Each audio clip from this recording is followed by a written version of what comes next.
नाजरीन अस्सलाम वालेकुम। IND टुडे न्यूज में आपका खैर मकदम करते हैं। आइए देखते हैं ये तफसीलात। हुकूमत तेलंगाना की डबल बेडरूम स्कीम में बहुत सारे इलाकों के गरीबों के साथ आसिफ नगर हुदूद में वाक़े अफजल सागर के सैकड़ों लोगों की हक तलफी के खिलाफ में आज रियासती बीजेपी पार्टी के साबिका सदर वेंकट रेड्डी और नायब सदर राहुल चंद्रा ने सैकड़ों बीजेपी कारकुनों के साथ आसिफ नगर मंडल रेवेन्यू ऑफिस के रूबरू जबरदस्त धरना दिया और TRS हुकूमत के खिलाफ में नारेबाजी करते हुए सभी गरीबों से इंसाफ करने का मुतालबा पेश किया।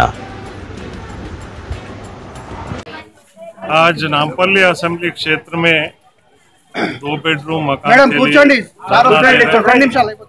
जो TRS का हुकूमत आने के बाद 4 साल से 2 बेडरूम का मकान अब देते जब देते यहाँ पर बना रहे वहाँ पर बना रहे, ऐसा लोगों को भड़काते हुए झूठे वादे करते हुए गुजारते हुए आ रहे।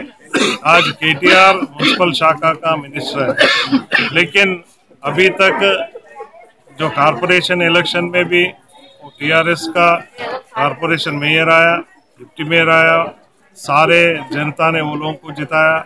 उससे पहले TRS का हुकूमत भी जो वादे किए वो तो भी अमल होते बोल के परसों कारपोरेशन में जिता के भी 2 साल, लेकिन कई लाख लोग आज शहर में 2 बेडरूम मकान के लिए जो एप्लीकेशन दिए गए वो एप्लीकेशन किधर है पता नहीं, और जहाँ पर बना रहे वो भी पता नहीं। केवल एक सनतनगर असेंबली क्षेत्र में IDH कॉलोनी एक है, उसमें एक 360 मकान बनाकर वही एग्जीबिशन के तरह जो भी केंद्र के मंत्री आ रहे, यहाँ पर भी जो लोग वो आते जा रहे, वो लोगों को बताते हुए केवल टाइम पास करते जा रहे। इसी सिलसिले में आज ये नामपल्ली क्षेत्र में जो कई बस्तियों से यहाँ पर महिलाएं आए, और जो वो महिलाएं हैं वो लोग महीने में 1 बार 2 बार यहाँ पर MRO के पास, कलेक्टर के पास आते यार, लेकिन वो लोगों को यहाँ देते वहाँ देते बोल के अभी तक कुछ भी ये हुकूमत के जरिए कुछ इंफॉर्मेशन नहीं है। इसी सिलसिले में आज धरना दे रहे। जो वादे के झूठे वादे कर कर जो हुकूमत में आया TRS, वो TRS जो ये लोगों को 2 बेडरूम का मकान दिए तक ये आंदोलन जारी रहेगा।